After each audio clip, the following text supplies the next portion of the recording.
Friendly होकर चलना है। और क्लाइंट्स से देखें, सीखने को बड़ा मिल रहा होना तो नहीं गंवाना चाहिए, एक अच्छी अपॉर्चुनिटी होती है।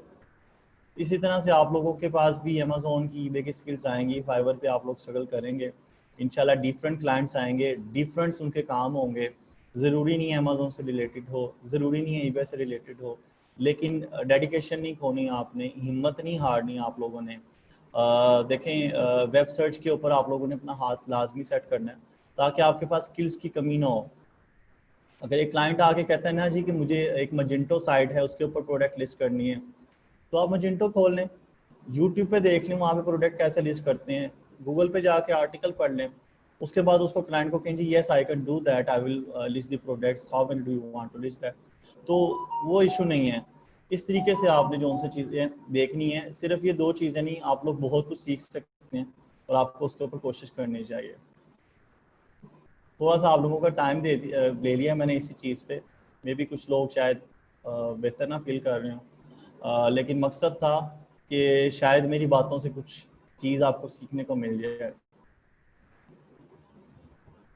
अच्छा, ईबे जो है, ईबे के ऊपर अकाउंट बनाने के लिए जो रिक्वायरमेंट्स हैं वो ये हैं कि आपके पास पेपाल का अकाउंट होना चाहिए।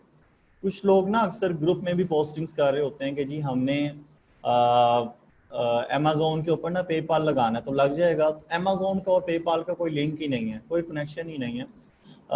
पेपाल यूज़ होता है बेसिकली ईबे के अकाउंट के लिए, और पेपाल पाकिस्तान से नहीं बनता, पेपाल यूएई से बन जाता है, यूके से बन जाता है।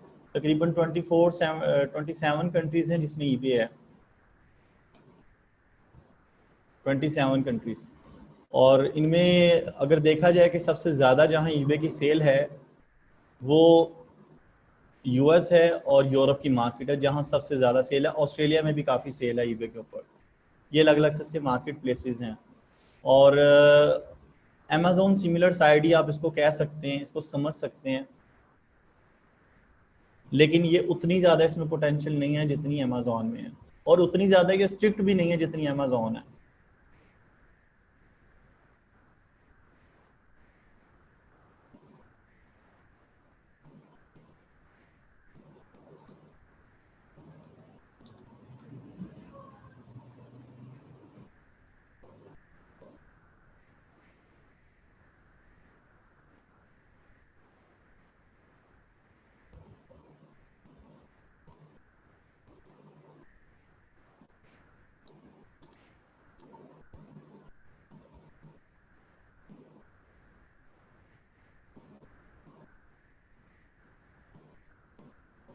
अच्छा, ये ebay.com है, इस पर साइन अप करने का बिल्कुल सिंपल सा तरीका है। रजिस्टर पे क्लिक करें,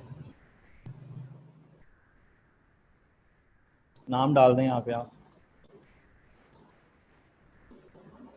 ईमेल यहाँ से कोई आरसी जनरेट कर लेते हैं।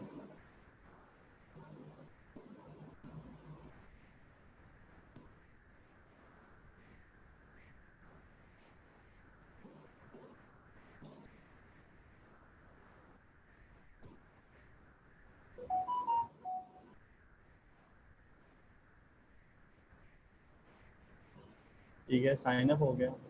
अच्छा, इसका मैं आपको एक क्लियर करता चलूँ कि इसका जो डैशबोर्ड है ना, बेसिकली अमेज़ोन के, तो आपको मालूम है कि अमेज़ोन की डोमेन्स अलग अलग हैं।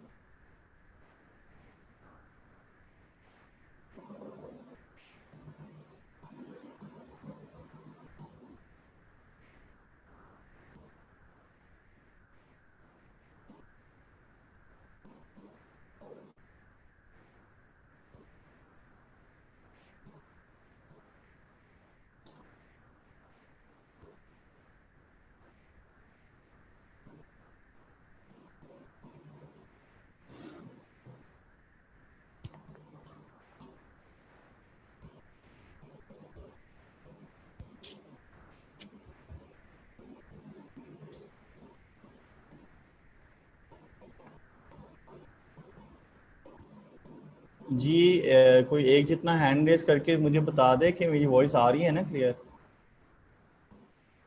मैं 1 मिनट आपको अनम्यूट करता हूँ। जी हसन, बताएं। जी सर, आ रही है, क्लियर आवाज आ रही है। Okay okay.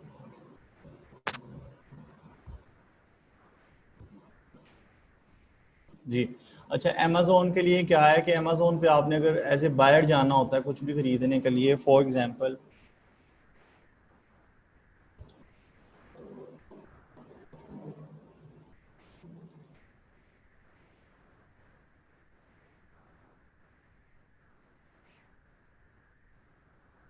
ठीक है, तो एज ए बायर जब जाना होता है तो आपको डोमेन यूज़ करनी पड़ती है amazon.com। लेकिन अगर आपने एज ए सेलर जाना होता है तो आप डोमेन यूज़ करते हैं sellercentral.amazon.com। ठीक है। जबकि ईबे पे ऐसा नहीं है, ईबे पे एक ही डोमेन यूज़ होती है और उसमें दोनों को आप मिल जाता है। परचेजिंग करनी है तो आइटम को भी ओपन कर लें और उसको परचेज कर लें, और अगर सेलिंग करनी है तो सेलिंग के लिए यहाँ पे ये एक बटन है और भी ये यहाँ पे भी बटन है। मैं आपको यहाँ से स्टार्ट कर देता हूँ। यहाँ पे आप जाएंगे अकाउंट सेटिंग्स में,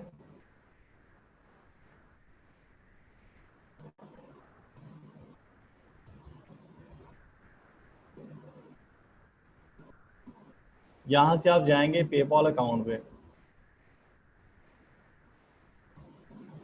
पेपाल का अकाउंट अगर आपका बना होगा तो आप सिंपली इससे लिंक माई पेपाल अकाउंट करेंगे और उसके बाद ये आपको paypal.com पे ले जाएगा। वहाँ पे पूछेगा कि अपना लॉगिन ऐड करें। अब जब लॉगिन उसमें डालेंगे और उसके बाद उसको कनेक्ट कर देंगे इसके साथ, तो आपका पेपाल का कनेक्ट जब इसके साथ हो जाएगा तो जो भी फ्यूचर पेमेंट्स होंगी वो आपकी पेपाल में आएंगी। ठीक है। अच्छा, इसमें एक और चीज़ है, वो ये है सेलर डैशबोर्ड। जी। अब जब सेलर डैशबोर्ड पे जाएंगे ना, अच्छा इसमें सबसे पहली एक चीज़ और आपने गौर करनी है, वो ये कि जब भी इसको एक्सेस करना है आपने, चाहे क्लाइंट का अकाउंट हो, क्लाइंट को कहेंगे तो वो डर जाएगा। आपको आप वीपीएन रिक्वायर्ड होगा, एट मिनिमम आपने वीपीएन तो लाजमी यूज़ करना है। वीपीएस रिकमेंडेड है, लेकिन अगर क्लाइंट लग रहा है कि मतलब या तो उसके साथ फ्री में काम करना है या जो भी है, तो आप वीपीएन भी यूज़ कर सकते हैं। वीपीएन भी इस पर काम कर जाता है। ठीक है, लेकिन बेहतर होगा कि अगर आप वीपीएस ही यूज़ करें। ठीक है। और वीपीएस किस लोकेशन का, अगर क्लाइंट ने यूके का अकाउंट दिया आपको तो यूके का ही आपको वीपीएस चाहिए होगा। ठीक है। अच्छा, इसके अलावा ये साइन अप के लिए पूछेगा जी कौन सी कंट्री है। ये मेरा आईपी डिटेक्ट करके इसलिए उसको समझ लग गई कि ये पाकिस्तान से है। अगर मैं यूके से कर रहा होता या यूनाइटेड स्टेट से तो वही आना था।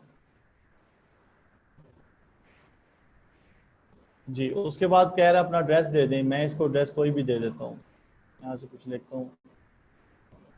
ठीक है। उसके बाद वो नंबर मांग रहे हैं, नंबर मैं इसको फिल वक्त अपना पाकिस्तानी दे देता हूँ। ठीक है। ये हम लोग साइन अप कर रहे हैं अकाउंट।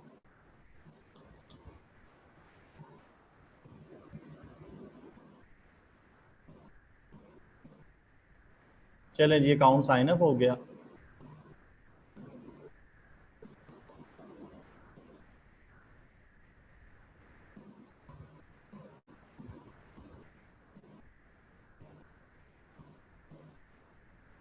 ठीक है। आपने सिंपल एक प्रैक्टिस करनी है आप लोगों ने, वो ये करनी है कि इसको अकाउंट को साइन अप करना है कोई भी ईमेल यूज़ करके। उसके बाद यहाँ जाना है पेपाल अकाउंट में और यहाँ से जाके देखना है जी कहाँ से लिंक होता है, कनेक्ट कहाँ से होता है। और उसके बाद आपने इसकी सेलर डैशबोर्ड पे चले जाना है। सेलर डैशबोर्ड पे क्लिक करेंगे तो वो पूछेगा जी कि आप पहले अपना सेलर अकाउंट इसमें एक्टिवेट करें। तो उसके लिए वो आपसे लोकेशन मांगेगा, एड्रेस मांगेगा, कोई भी आप डाल देना क्योंकि आपने तो एज ए डमी उसको यूज़ करना है बस प्रैक्टिस के लिए। ठीक है। और क्योंकि आप पाकिस्तान से हैं तो वैसे भी आपका अकाउंट तो बनना नहीं है, लेकिन प्रैक्टिस के लिए आप इसको साइन अप करके इसके ऑप्शंस देख सकते हैं। और बाद में ये है कि हम लोग इसको लिस्टिंग भी देख लेंगे कि लिस्टिंग्स कैसे करनी है। ठीक है।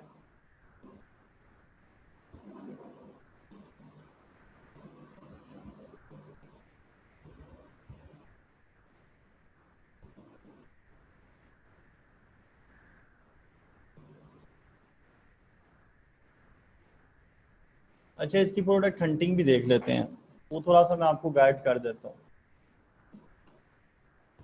देखें, इसमें प्रोडक्ट हंटिंग जो करने का तरीका है ना, इसमें दो चीज़ों का आपने ख्याल रखना होता है। दो से तीन चीज़ें। अगर एक शख्स का अकाउंट है ना पुराना, ईबे का अकाउंट है, उसके ऊपर रिव्यूज़ हैं काफ़ी सारे, तो वो बेहतर रहेगा अकाउंट, क्योंकि उसके ऊपर सेल आने के ज़्यादा चांसेस होते हैं। अदरवाइज़ नए अकाउंट के लिए आपको रिव्यूज़ बिल्ड करने पड़ते हैं, तो वो फिर एक एक प्रोडक्ट पे बड़ी मेहनत करनी पड़ती है, थोड़ा टाइम टेकिंग हो जाता है, 2-3 मंथ्स लग जाते हैं। तो अगर किसी क्लाइंट का अकाउंट है और उसके ऊपर रिव्यूज हैं तो ज़्यादा बेहतर होगा, चाहे वो बायर के रिव्यूज हों, थोड़ा ईजी हो जाएगा। उसके बाद जो आइटम सर्च करनी है उसका नाम लिखेंगे, और यहाँ से नाम लिखने के बाद यहाँ से ना आप लोग प्रोडक्ट में डिफरेंट ओपन कर लेंगे जो टॉप में आ रही होंगे। ओपन करने के बाद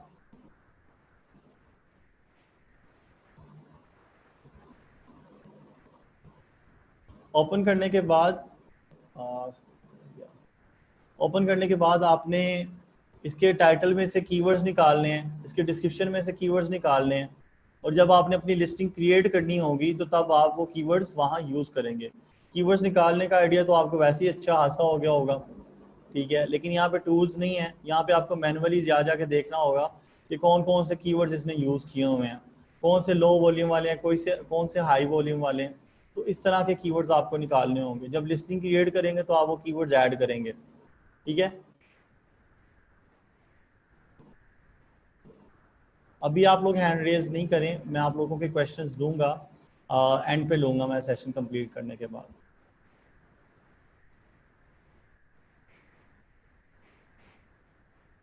अच्छा, अगर ईबे के प्रॉफिट की बात की जाए, प्रॉफिट कैलकुलेशन की जाए, तो before listing and selling any product, profit sales price eBay fees 10% और माइनस पेपाल फीस जो कि 2.9% बनती है, यानी टोटल 10% है जिसमें पेपाल फीस भी निकल जाती है, और जो कि 2.9% है प्लस 0.30 वो पर ट्रांजेक्शन पड़ते हैं, और इस तरह से इसकी जो फीस है। अब इसकी एक एग्जांपल भी देख लेते हैं।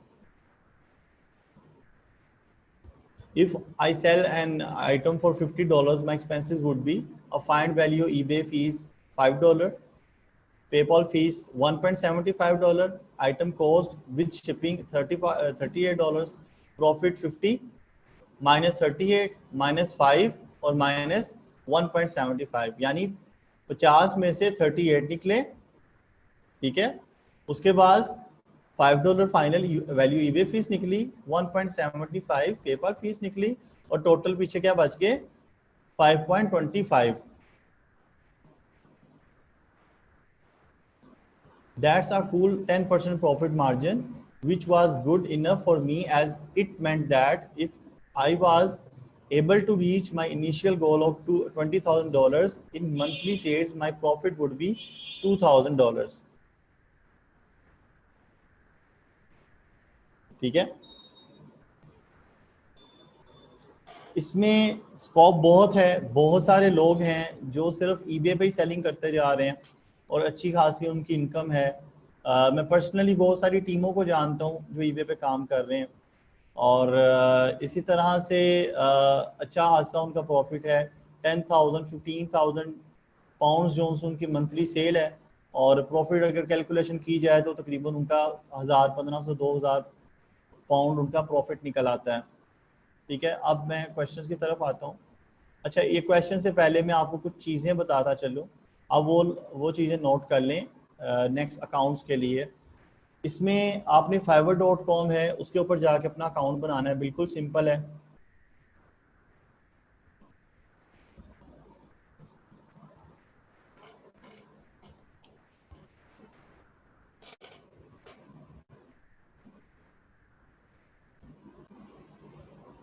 अभी मैं दराज के लिए भी आपको बताऊंगा कि आपको क्या डॉक्यूमेंट्स चाहिए होंगे पाकिस्तान से दराज का, जो पाकिस्तानी दराज है उसका अकाउंट बनाने के लिए, तो उसके लिए आपने नोट डाउन करनी है रिक्वायरमेंट्स, ठीक है।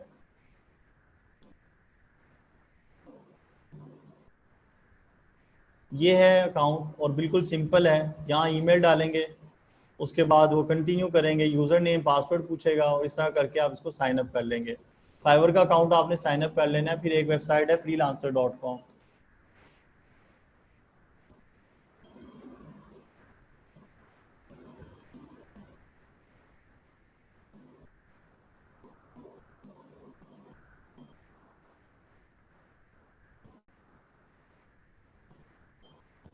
जी ये है freelancer.com।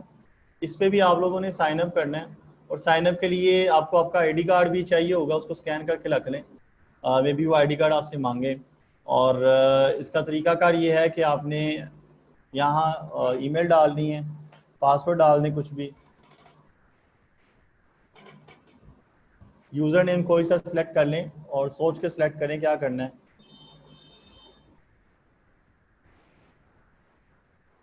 कुछ भी डाल दें,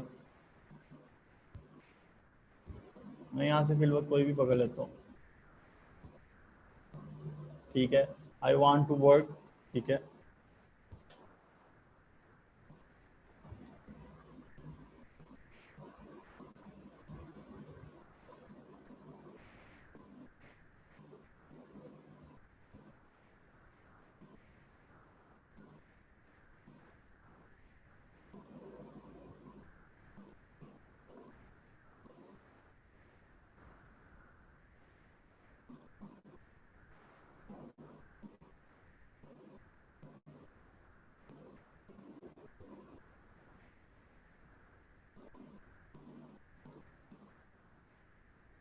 यहाँ से आप कैटेगरी सिलेक्ट कर लेंगे और इस तरह से साइन अप हो जाएगा। उसके बाद आप इसकी कोई भी प्रोफाइल में चले जाएंगे।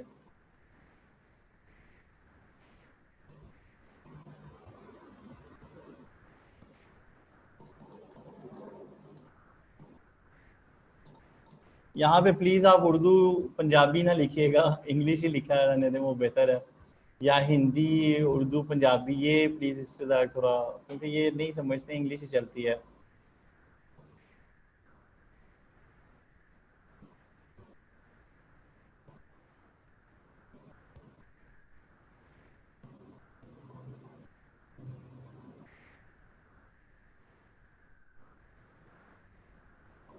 यहाँ पे हम स्किप कर देते हैं इसको फॉर नाउ।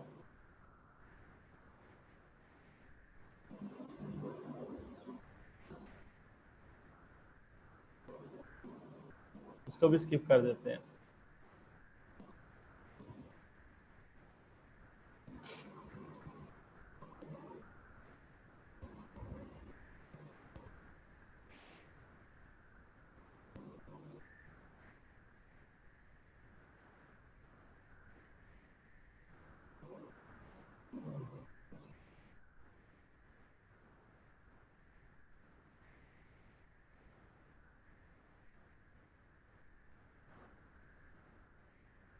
अच्छा, ये तो मैं वैसे आरजी से साइन अप कर रहा हूँ, आप लोगों ने सारा देख के और सेलेक्ट करके जो है ना अपनी स्किल्स वगैरह सब कुछ देख के स्लोली करना है। मैं इसको क्विकली कर रहा हूँ ताकि चलें आप एक बार देख लें। उसके बाद व्यू प्रोफाइल में चले जाएं।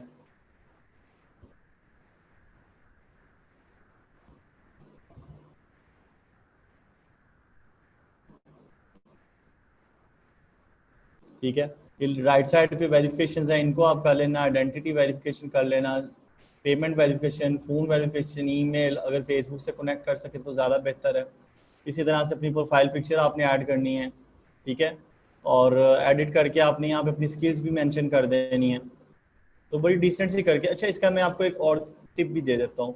इसमें आप ना यहाँ से कोई भी फॉर एग्जांपल फ्रीलांसर्स वगैरह जो है वो सर्च कर लेना। फ्रीलांसर सर्च करने के बाद आपको ये होगा कि आप जो है उसमें यह है कि लोगों की प्रोफाइल्स देख के ना, तो आप ये है कि अपनी भी प्रोफाइल वैसी बना सकेंगे। ठीक है, अच्छा ये हो गया। फाइवर का मैंने आपको बता दिया है और फ्रीलांसर का, ईबे का भी मैंने आपको बता दिया। मैं आपको दराज का बता दूं। दराज की जो डोमेन है वो है सेलर सेंटर .दराज.pk। जो इसकी पोटेंशियल है वो ये है कि 9.3 मिलियन विजिटर्स हैं इसके पर मंथ फ्रॉम पाकिस्तान। ठीक है, और मैं कुछ लोग जानता हूँ, दोस्त जानता हूँ, मैंने इस पे काम किया है, काफ़ी काम किया है, लेकिन क्योंकि ज़रा अमेज़ोन के हिले हुए हैं तो डॉलर्स वगैरह नज़र नहीं आते, तो दिल नहीं लगता इस करेंसी में, तो ज़्यादा वहीं पे काम करता हूँ। इसमें बेसिकली ये है कि एक दोस्त है वो कर रहा है काम कराची से, तकरीबन 20 से 25 लाख रुपए का वो बिजनेस करता है सिर्फ दराज.pk के थ्रू। तो ये एक अच्छी अपॉर्चुनिटी है आप लोगों के पास। अगर किसी के पास कोई 3,000 5,000 रुपये भी हैं, कोई स्टूडेंट है, कोई 5-6 हज़ार जमा उसने किए हुए हैं, तो उसके लिए बहुत अच्छी अपॉर्चुनिटी है। वो दराज से स्टार्ट कर सकता है, 50,000 60,000 तक सेल उसकी आ जाया करेगी आहिस्ता आहिस्ता। अगर वो काम करता रहेगा ना तो सेल आ जाया करेगी और इन्वेस्टमेंट की उसको ज़रूरत नहीं पड़ेगी। मैं इसको कोशिश करूँगा कि ज़्यादा डिटेल में आप लोगों को एक्सप्लेन कर दूँ। अच्छा, इसे साइन अप करने के लिए ये है कि आप सेलर सेंटर.दराज.pk ओपन करेंगे और यहाँ पे आ रहा है बिकम अ सेलर। इसके लिए जो आपको चीज़ें चाहिए होंगी साइन अप के लिए, जो उनकी रिक्वायरमेंट्स हैं पर्सनल अकाउंट पे, वो आपका फ़ोन नंबर आ जाएगा, ठीक है, आपका आईडी कार्ड आएगा, और तीसरी चीज़ आपका आपको एक चेक जो है अपना ब्लैंक चेक, उसको स्कैन करके उन्हें अपलोड करके देना होगा, ठीक है। ये 2-3 चीज़ें उनकी रिक्वायरमेंट है, और आपको बैंक अकाउंट चाहिए होगा, ठीक है। दोबारा बता देता हूँ, phone number, email, ID card, check, और आपका बैंक की अकाउंट्स की डिटेल्स, ताकि कल को जो पेमेंट्स ट्रांसफ़र करनी है वो उन्होंने आपके अकाउंट में ट्रांसफ़र करनी है, आपके बैंक का लॉगिन नहीं, आपके बैंक की डिटेल्स, कोई भी अमाउंट रिसीव करने के लिए अकाउंट नंबर वगैरह, राइट। तो ये चीज़ों की ज़रूरत होगी आपको, और इसको आप साइन अप करेंगे, बिल्कुल ईजी है। जब साइन अप कर लेंगे तो साइन अप के बाद एक प्रोसेस है, वो ये है कि आपने dras.pk पे जाना है। अच्छा, आपको जब साइन अप के बाद अगर इनकी कॉल्स आती है ना कि आप क्या बेचेंगे, तो आपने कह देना जी कि मैं कोई रेप्लिका की बात नहीं करनी है, कोई भी कह देंगे जी मैंने किचन की, या मैंने अपैरल्स वगैरह, कोई कपड़े ट्राउजर्स वगैरह बेचने हैं मैंने, सिंपल वो एक फॉर्मेलिटी होती है, आप उसको सिंपली बस एक दो चीज़ों के नाम दे दें कि जी लिस्ट कर देंगे, ठीक है। तो उसके बाद वो अकाउंट आपका अप्रूव कर देंगे, लेकिन वेरीफाई नहीं होगा। वेरिफिकेशन के लिए, एड्रेस वेरिफिकेशन के लिए वो रिक्वायर करते हैं फ्लायर, द्रास फ्लायर्स, ठीक है।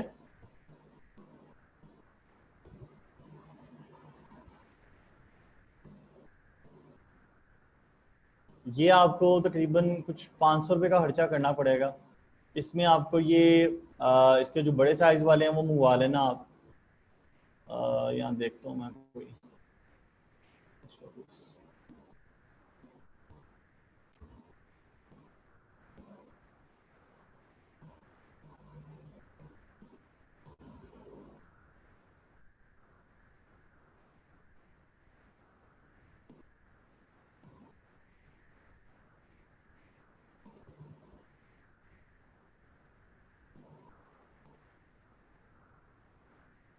100 पीसीज वाले यहाँ पे लिस्ट हुए होते हैं, तकरीबन 500 रुपये के मिल रहे होते हैं। उसमें आप देख लेना, इसमें जो आपको बड़े साइज़ में लगे उस साइज़ के बैग आप ऑर्डर कर देना, ठीक है। और ऑर्डर करने के लिए आप आपका जो ये दराज पे जिस ईमेल से सेलर अकाउंट बना होगा ना, उसी से बाय पे भी लॉगिन हो जाएंगे आप, यानी यहाँ से लॉगिन होंगे फ्रंट एंड से, ठीक है, इसको ऑर्डर को प्रेस करने के लिए। और वही जो आपने दराज में अपना होम एड्रेस लिखा होगा ना, वही आपने यहाँ पे एड्रेस लिख के डिलीवर करवाने हैं फ्लैट बैग्स। कोई 500-700 रुपये के जो आपको मिलेंगे 100 बैग्स, या आपने डिलीवर करवा लेने हैं। डिलीवर करवाने के बाद आपको जब आप परचेजिंग कुछ भी करते हैं तो उसका एक ऑर्डर आईडी आपको मिल जाता है। डिलीवर करवाने के बाद आपके पास दराज की हेल्पलाइन होगी, आप उस पर कॉल करेंगे, और कॉल करने के बाद उन्हें अपना ऑर्डर आईडी बताएंगे कि ये मैंने ऑर्डर परचेज किया था और मुझे ये रिसीव हो गया है ऑर्डर मटेरियल, जो सा ये इसका पैकिंग मटेरियल। तो ये इसका ऑर्डर आईडी है। जब आप उनको ऑर्डर आईडी देंगे तो वो आपका अकाउंट लाइव कर देंगे। आप उन्हें कहेंगे मेरा अकाउंट लाइव कर दें, मुझे ऑर्डर मतलब ये पैकिंग मटेरियल रिसीव हो गया है, तो अकाउंट लाइव कर देंगे। उसके बाद फिर वो प्रोडक्ट हंटिंग है, प्रोडक्ट लिस्टिंग है, वो हम इसके सेशन में देखेंगे। मीनवाइल आप अपने अकाउंट बना लें, इनको अप्रूव करवा लें, इनको वेरीफाई करवा लें, जितनी भी ये चीज़ें हैं इनको रेडी कर लें। उसके बाद फिर हम इंशाल्लाह जब इसका सेशन आएगा तो डिटेल में डिस्कस करेंगे।